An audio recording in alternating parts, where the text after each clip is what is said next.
Assalamualaikum warahmatullahi wabarakatuh. Perkenalkan, nama saya Noviana Dama Kalven, dan hari ini saya akan mempresentasikan laporan hasil observasi lapangan mengenai analisis komunikasi bisnis pada PT Sulawesi Jaya Mineral. Observasi ini akan membedah bagaimana efektivitas, hambatan, serta iklim komunikasi yang terjadi dalam operasional tambang nikel di Kecamatan Rauta, Kabupaten Konawe.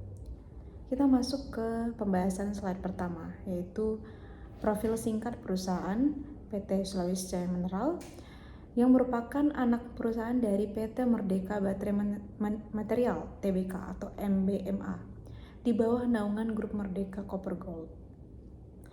SCM mengelola konsesi tambang nikel limonit dan saprolit kelas dunia dengan luas area mencapai 21.100 hektar berdasarkan izin usaha pertambangan atau IUP yang berlokasi di Kecamatan Rauta, Kabupaten Konawe, Sulawesi Tenggara. Perusahaan ini memegang peran yang sangat strategis dalam rantai pasok industri global, yaitu sebagai pemasok utama bahan baku nikel multidekade untuk mendukung industri baterai, kendaraan listrik atau electric vehicle, dan pengolahan smelter berbasis RKEF dan HPAL. Selanjutnya, dalam menjalankan roda organisasinya, PT Sulawesi Jaya Mineral dipandu oleh visi, misi, dan nilai utama. Visi utama SCM adalah menjadi pemimpin global di industri pertambangan nikel di Indonesia. Visi ini didukung oleh misi strategis untuk menerapkan good mining praktis, mengedepankan keselamatan kerja K3LH, menjaga kelestarian lingkungan, serta memperdayakan masyarakat lokal di sekitar area tambang. Etika dan budaya kerja harian seluruh insan SCM itu dilandasi oleh core value yang disingkat dengan greatness, yaitu growth, respect, accountability, collaboration, excellence, safety, dan sustainability. Selanjutnya dapat kita lihat pada slide 4 ini adalah peta struktur kepemimpinan operasional site Rauta. Struktur ini dipimpin langsung oleh VP Operation atau Kepala Teknik Tambang, Bapak Didik Fortunadi, yang membawahi 3 jajaran General Manager GM utama, yaitu ada GM Mine Geology Quality Assurance, kemudian GM OHS and Security, Environmental Health and Safety, GM Mine Operation. Di bawah jajaran GM itu terdapat para manajer dan superintendent yang membawahi divisi spesifik seperti Occupational Health and Safety, Mine Engineering, HRGA, hingga Commercial and IT. Kompleksitas struktur ini menunjukkan perlunya alur komunikasi yang sangat rapi antara manajemen tingkat atas, tim teknis, pengawas lapangan, hingga kontraktor operasional. Berdasarkan hasil observasi kami, pola komunikasi organisasi di PT SCM terbagi menjadi 4 arah utama. Yang pertama yaitu komunikasi ke bawah atau downward communication. Itu berlangsung dari manajemen ke pekerja, di mana bisa dilakukan dengan melalui penyampaian SOP dan instruksi teknis pada saat Preventive Safety Meeting P5M, harian, memo direksi, serta papan pengumuman K3LH. Yang kedua yaitu komunikasi ke atas atau upward communication, berupa penyampaian laporan shift kerja harian, formulir inspeksi bahaya atau hazard report, dan eskalasi kendala operasional secara langsung via radio HT dari operator ke supervisor dan juga manajer. Kemudian komunikasi horizontal atau horizontal communication, di mana koordinasi sejajar antar departemen seperti tim geologi, mine plan, dan logistik pada daily operational meeting untuk pertukaran data produksi secara real time. Dan juga komunikasi diagonal atau diagonal communication, interaksi lintas divisi tanpa melewati hierarki yang kaku.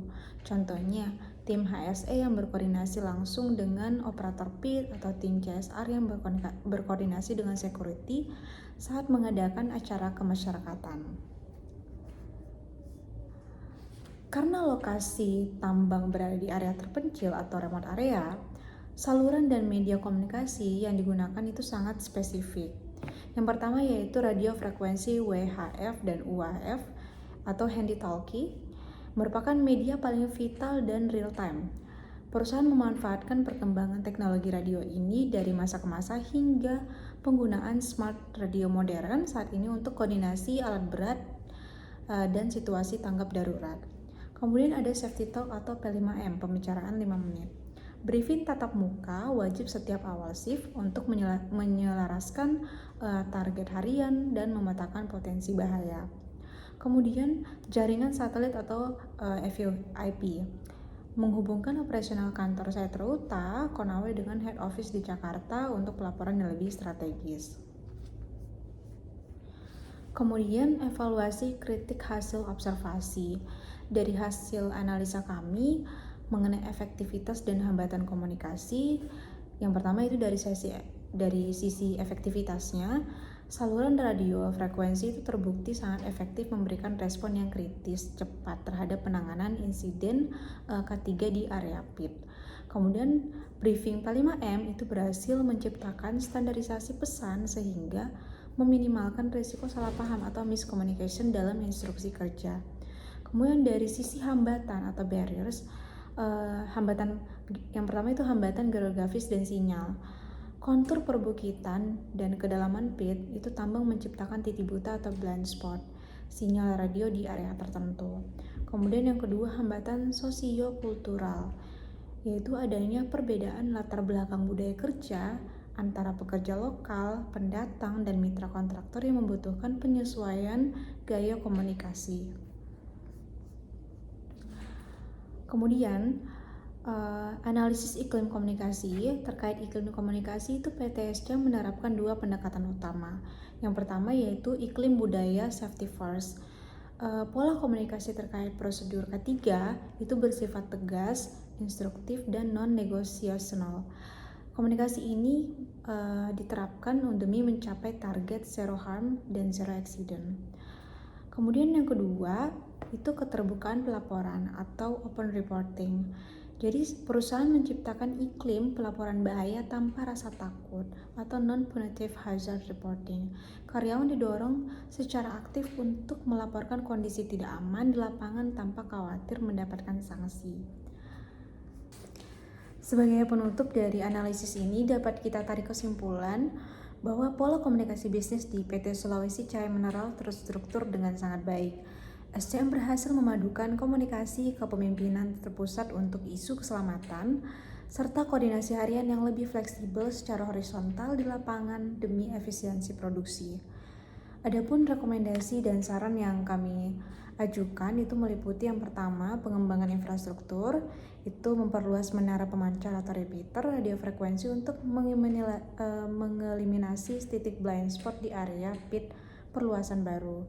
Kemudian yang kedua, program harmonisasi budaya. Jadi menyelenggarakan pelatihan komunikasi lintas budaya atau cross cultural communication guna mempererat sinergi antara pekerja lokal dan juga pendatang. Dan berikut adalah lampiran dokumentasi foto kegiatan observasi lapangan. Yang pertama yaitu dokumentasi 1 menunjukkan interaksi dan koordinasi tim teknis serta pengawas di lapangan. Dokumentasi yang kedua yaitu pelaksanaan briefing safety talk P5M harian bersama para pekerja. Yang ketiga yaitu tinjauan pemetaan area konsesi dan infrastruktur saat SCM. Demikian presentasi laporan hasil observasi komunikasi bisnis pada PT Sulawesi Cahaya Mineral untuk memenuhi tugas proyek dan ujian akhir semester program studi PJJ Manajemen Universitas Cyber Asia. Mohon maaf apabila ada kekurangan dalam penyampaian dan terima kasih.